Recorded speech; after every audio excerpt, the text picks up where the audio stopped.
Welcome back, everyone. Invasive species is the topic this morning. We're looking for solutions. We've talked about some.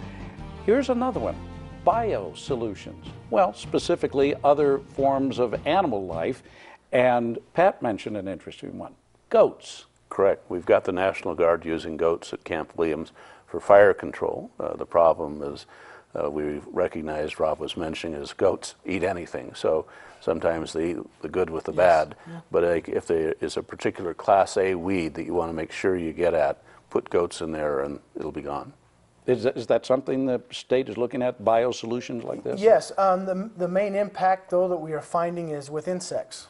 Insects make a huge difference. We've been trying to find some diseases as well. On Dyer's Woad, there's a rust that in wet years, like last year, it was very effective. It actually helped slow things down. But most of the time it's the insects that we rely on. And there's one that eats toad flax too. Yes. But I guess the big concern is, what will those insects do to the rest of the ecosystem? Well, they make them go through starvation tests where they put all these other plants in there before they're even brought to the U.S. If they will eat those plants, they flunk out of the study. So they either have to starve to death or eat something else. Those are the only two choices. So well, that's an incentive, yeah, right there. So they need to starve to death before they get here. Have you been using these biosolutions? Yeah, we have. There's quite a few biosolutions that we use, in a county weed program for Dyer's Woad, for yellow star thistle.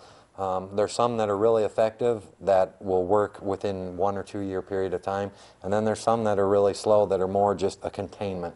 Meaning if it's in an area that's difficult to reach, you want to put a biocontrol. It's not going to take out all of the plants there, but it's going to slow the spread down. So you can use them, based on what the plant is and which species you're putting out. They're very effective. Most county programs will have a spray program and then a complete bio program going at the same time. And actually using goats and cattle also.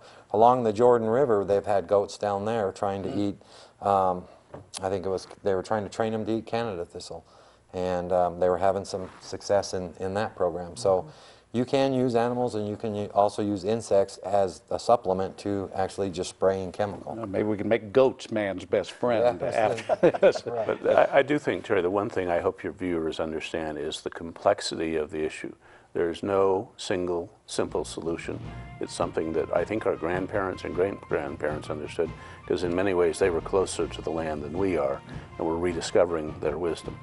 An ongoing battle. Yes. And something everybody should be aware of, because it affects your pocketbook, it affects your water, and it affects life in Utah. Thank you very much, gentlemen, for joining us today. Thank you very much.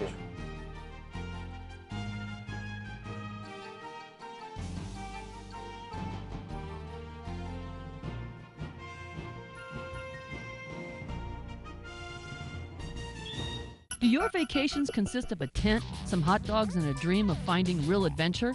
Well, why not trade all that for a luxury trip to one of the most iconic destinations in the world? At Your Leisure and Lake Powell Resorts are giving away a week-long houseboat vacation on the waters of Lake Powell. Forget tent camping. We're talking first class all the way. Sign up today at our website, ayltv.com, and get an extra entry just by liking us on Facebook. We'll announce the winners on July 28th. At Your Leisure, the West's Outdoor Adventure Show.